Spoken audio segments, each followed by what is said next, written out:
Hello, welcome back to my channel. চলে এসেছি আর একটি গুরুত্বপূর্ণ ভিডিও নিয়ে। আজকের ভিডিওটি অঙ্গনওয়াড়ি কর্মী এবং সহায়িকা নিয়োগ 2026 নিয়ে।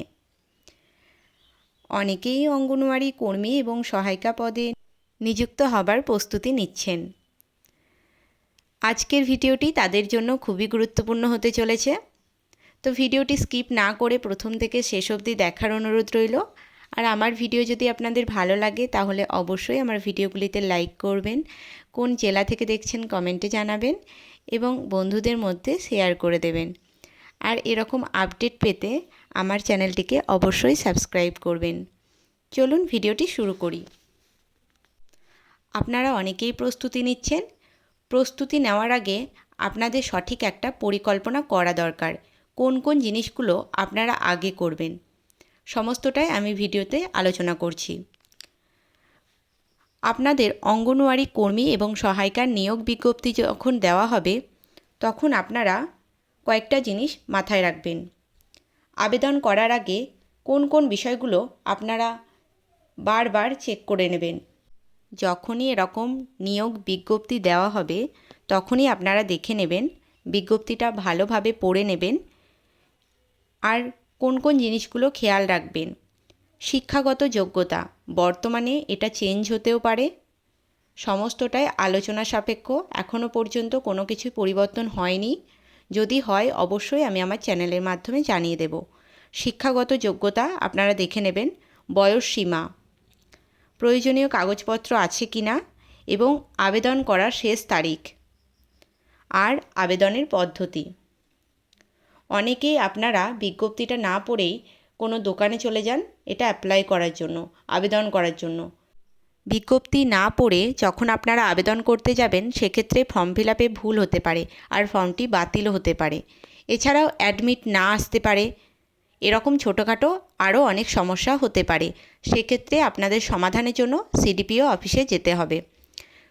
পুরোটাই যে সমাধান হবে এরকম বলা যায় না, তবে আপনারা সিডিপিও অফিসে গিয়ে চেষ্টা করতে পারেন। এবার বলবো, বর্তমান যুগে সোশ্যাল মিডিয়াতে আইসিডিএস রিলেটেড অনেক ভুয়ো খবর প্রত্যেক দিন আমাদের নজরে আসে। আপনারা দেখে থাকবেন, অনেক জায়গাতেই দেখা যায় 12,000 পদে কর্মী এবং সহায়িকা নিয়োগ, অঙ্গনওয়াড়ি কর্মী এবং সহায়িকা নিয়োগ। কিন্তু ওই বিজ্ঞপ্তিগুলো আসলে ভুল। কিছুদিন আগে আমিও একটা এরকম বিজ্ঞপ্তি দেখেছিলাম যেখানে লেখা আছে 16,000 পদে অঙ্গনওয়াড়ি কর্মী এবং সহায়িকা নিয়োগ। এটা পুরোটাই ভুল খবর। আপনাদেরকে জানানোর জন্যই আমি ভিডিওটা বানাচ্ছি। এবার আপনারা বলবেন তাহলে সঠিক কোনটা আপনারা কিভাবে জানবেন? তার জন্য আপনাদের ওয়েবসাইট ফলো করতে হবে। আর আপনারা যদি ওয়েবসাইট না ফলো করতে পারেন সেক্ষেত্রে আমার চ্যানেলে কমেন্ট করতে পারেন কোন জেলায় কবে বিজ্ঞপ্তি বেরোবে বা বিজ্ঞপ্তি বেরিয়েছে কি না। আর বিজ্ঞপ্তি যদি কোনো জেলার বেরোয় আমি অবশ্যই আমার চ্যানেলের মাধ্যমে দিয়ে দেব। আর তাছাড়াও আপনারা নিকটবর্তী গ্রাম পঞ্চায়েত এবং আইসিডিএস অফিস থেকেও জানতে পারবেন কবে নিয়োগ বিজ্ঞপ্তি বেরোচ্ছে। এবার বলবো সবথেকে গুরুত্বপূর্ণ পয়েন্ট, পরীক্ষার প্রস্তুতি কিভাবে শুরু করবেন।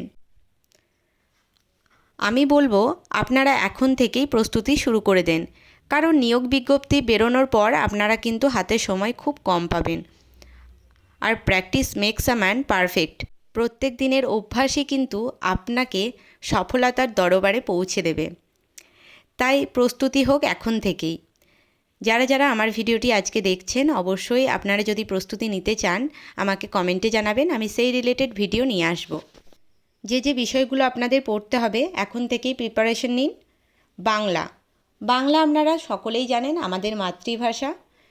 বাংলা থেকে প্রশ্ন আসে, একটু একটু করে শুরু করুন। কোন কোন বইগুলো পড়বেন সমস্ত কিছুই আমি ডিটেলসে বলে দেব।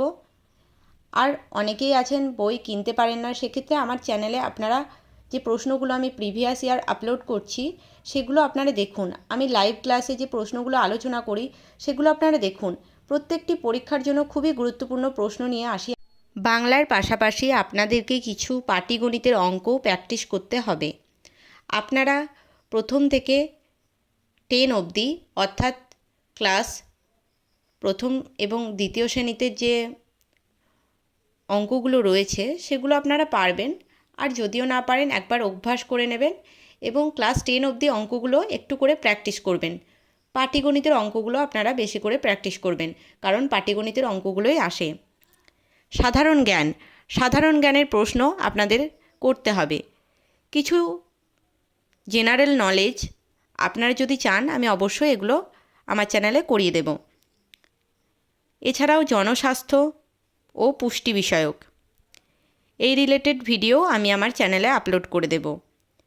আইসিডিএস সম্পর্কিত মৌলিক ধারণার ভিডিও আমার চ্যানেলে অলরেডি আপলোড করা আছে, আপনারা দেখে নেবেন।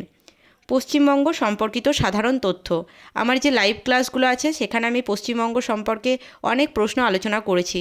এছাড়াও আমি যে লাইভগুলো করব সেগুলোতেও আমি আলোচনা করব। আপনারা যদি চান একটা পুরো সেশন আমি রাখবো পশ্চিমবঙ্গ সম্পর্কে। দেখুন, চাকরির প্রস্তুতির সবথেকে গুরুত্বপূর্ণ বিষয়ই হলো নিয়মিত পড়াশোনা করা। প্রত্যেক দিন অল্প হলেও একটু করে আপনারা পড়ুন, অল্প পড়ুন। আগের বছরের প্রশ্নপত্রগুলো অবশ্যই আপনারা দেখুন। কিছু প্রশ্ন আমার চ্যানেলে দেওয়া রয়েছে। নিজে থেকে নোট তৈরি করুন। যে প্রশ্নপত্রগুলো আপনারা পাচ্ছেন বা যে প্রশ্নগুলো পাচ্ছেন সেগুলো আপনারা খাতায় নোট করুন। কোনো প্রশ্নের অ্যান্সার যদি না জানা থাকে কমেন্ট করুন। আমিও না জানতে পারি, সেক্ষেত্রে আমি জেনে অবশ্যই জানিয়ে দেব। আপনাদের মনে হচ্ছে যে বিষয়টা আমি পারছি না, সেই বিষয়টি এখন থেকে বেশি করে সময় দিন আপনারা। আর আত্মবিশ্বাসটা ধরে রাখতে হবে চাকরির নিয়োগপ্রাপ্ত হওয়ার আগে পর্যন্ত।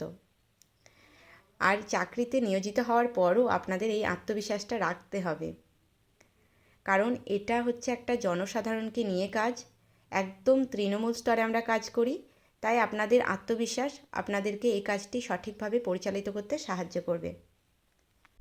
এবার অনেকেই আমাকে কমেন্টে বলবেন, এত প্রতিযোগিতার মধ্যেও কি এবার চাকরি পাওয়া সম্ভব? অনেকে এটাও বলবেন, আমি আগে পেয়ে গেছি বলে এরকম কথা বলছি। এখন যে স্যালারি বাড়ার পর বা সাম্মানিক বাড়ার পর এখন যে প্রতিযোগিতাটা হতে চলেছে তার মধ্যে কি চাকরি পাওয়া সম্ভব? আমি বলবো হ্যাঁ, সম্ভব।